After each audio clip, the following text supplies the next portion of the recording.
everyone, it's Jen. Thank you so much for watching my video and my public speaking series.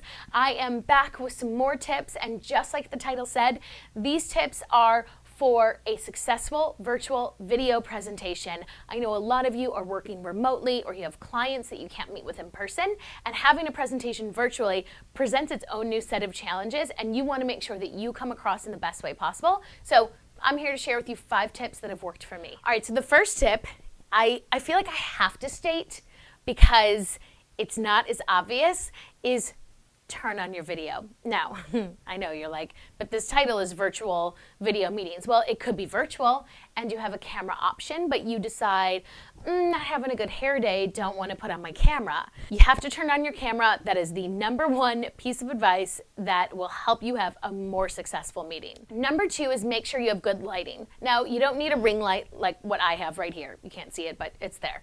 You just need to have lighting so that the sun, okay, so here's the tip. I had a video interview once where I was in a hotel. It was a very dark hotel room. And so what I did is I took my computer and I brought it to the window. So you want to make sure that you are looking at the light. So you are looking at the sunlight. You don't want it behind you because it gives you like a totally, like a shaded view, and you almost just look like an outline. If you're at a desk, you can take your lamp, I don't have a lamp to show, you can take the lamp and put it just like behind your computer and it will lighten up your face so that people can see you. Number 3 is to look at the camera or the center of the screen, wherever makes the most sense. And you can test out what looks awkward and what doesn't if you just do like a practice run, which goes back to everything I always say is make sure you practice, so just yes. So you want to make sure that you're looking at the screen. So right now I'm recording on my iPhone and the camera is actually, because my phone's horizontal,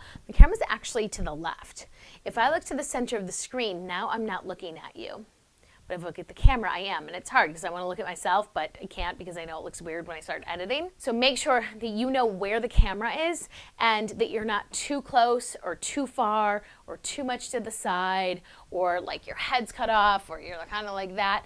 Do a test run, record it. Most of the programs have recording, and then you can make sure that you are in the frame so you're looking at the person that you are speaking to or the group of people you're speaking to. Number 4 is to practice the screen share. So on virtual communications, there's always a screen share, there's the video option, and the screen share intimidates a lot of people I've found. It's like, well, can you see my screen? Can you not see my screen? Which screen can you see? So that brings me, actually, I didn't even have this on the list, but while you're practicing the screen share, a best practice is to close out all of the other apps because you don't need those popping up while you're sharing your screen. But practice the screen share. Make sure you feel comfortable toggling between a PowerPoint presentation, maybe a live demo on a website, or another document that you have that you want to show for your presentation. Because you want to make this appear as seamless as possible so that the message you're trying to convey comes across in the best possible way. And if you're kind of going back and forth, oh, I don't know, hold on one second, oh, that's not working, oh, hold on, yep, got it. The person on the other end is like, does this person have it together? Like they need to, like it just, the person on the other line is like, what's going on over there? Okay, just like waiting, now my face is on camera, what are they doing? And they can like see you like super serious trying to figure everything out. Just practice before, become familiar with the system that you're working with, and that will help you have a more successful virtual presentation. Number 5 is learn how to manage the chat feature. So let's say you are presenting to a group of people and you want to mute them all. Well, you're still going to probably want questions from them, or let's just assume that you want questions or comments from them. You're going to have the chat box. Now, it depends on the system you're working with, so you really need to figure out what that is. If you maybe have a second monitor, you can have the chat up on that monitor, and it's okay to say, hey, just checking on the chats here.